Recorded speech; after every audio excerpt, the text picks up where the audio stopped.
follows an extract from my book Fête Fatale, available from Amazon. Chapter 14, Part 2.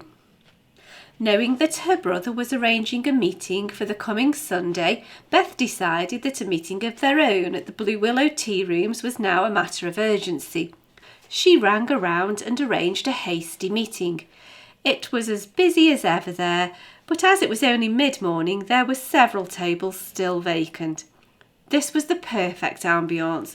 If the place was too empty, their conversation would be conspicuous, and Eileen might feel inclined to join them for a chat while business was quiet.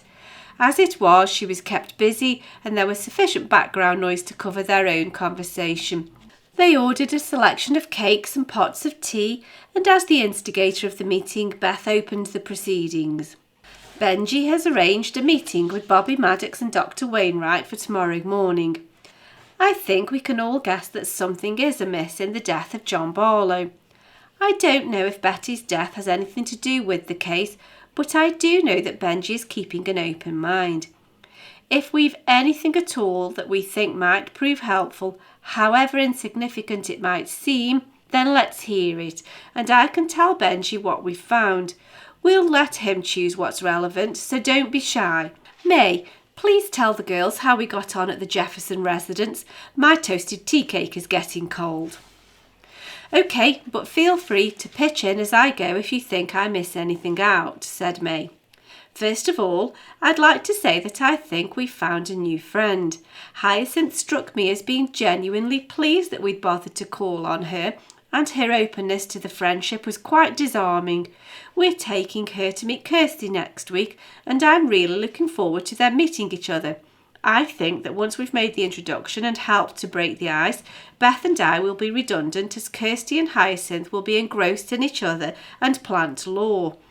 Like you said, Beth, we'll start out with genuinely honourable aims, but be wise to make the most of the possibilities to find out what we can, said Henrietta. Exactly, said Beth, her mouth full of tea cake and a cup halfway to her lips. On another level, the conversation did reveal something of interest, said May. It seems that John sought help and advice from Conrad and was quite desperate about it. I don't know what he was thinking of exactly, but extreme measures were referred to. When Conrad advised John to steer clear of anything dishonest and to think of the implications for his wife, Hyacinth told us that John's response was extremely strange. Conrad was obviously thinking of the suffering and shame his incarceration had caused Hyacinth, but apparently John just barked out a strangled laugh and said, "That's exactly what I am thinking of." What on earth could that mean? We wondered a lot about that comment, said Beth. Does it mean that he intended to go to prison specifically to get away from Jean, or to cause her embarrassment? Did he want revenge for something? It just doesn't make sense. That's a bit harsh on Jean, said Henrietta. She's more vulnerable than she seems. She isn't eating properly. I noticed that she hadn't been shopping since I last cleaned the fridge out before John died, so she can't be eating properly. Oh, don't talk to me about cleaning out fridges. Mine is in such a state and I keep putting the job off, said May. You did a good turn in spotting that and making sure that she eats at least one good meal a day here, said Emma. I don't think we've quite realised how hard Jean has taken it all. I don't think she's coping as well as we at first thought. The contents of her fridge haven't changed at all since John died. There was all sorts of stuff going mouldy and out of date.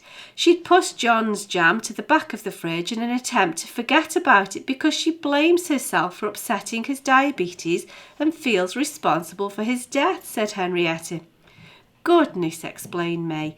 Is she still nursing a sense of guilt about that dratted jam? To be honest, we all thought that John was something of an old woman about his diet. He only had the mild onset of diabetes and didn't need medication, but just needed to watch his food intake a bit. He was such a fusspot. I think it was more to do with the fact that Jean was annoyed at not winning first prize outright, said Henrietta. I had a taste of it and I can't see what all the fuss is about. It didn't taste so wonderful to me. I suppose it was just starting to go mouldy though. After his death, we all felt bad about deriding his fussy ways, said Beth. We all wondered if he'd suffered more than we'd given him credit for, and thought that maybe his pedantic ways were more important than we'd realised. I don't think that's an issue now, and we all guess that there's more to it than that. I know that Dr. Wainwright wasn't satisfied from the start, but couldn't say more than that. Benji obviously isn't satisfied. I think it will be interesting to see what next week will reveal.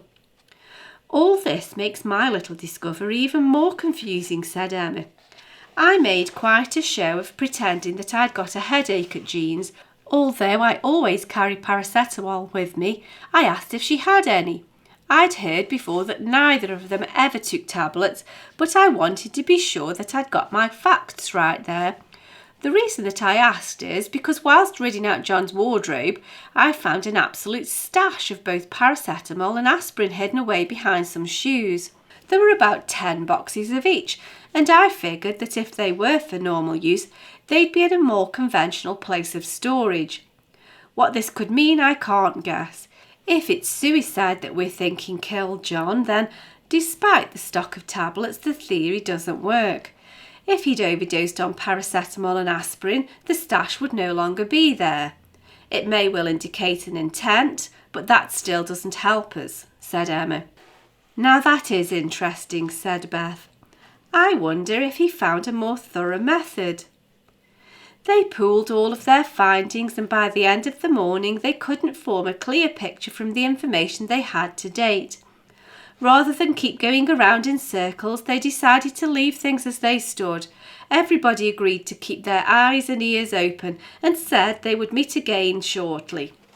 For the full book of Fête Fatale, available in paperback or as an ebook, follow the link in the cards in the description box or find details on my website at sharonbill.com. Thanks for listening.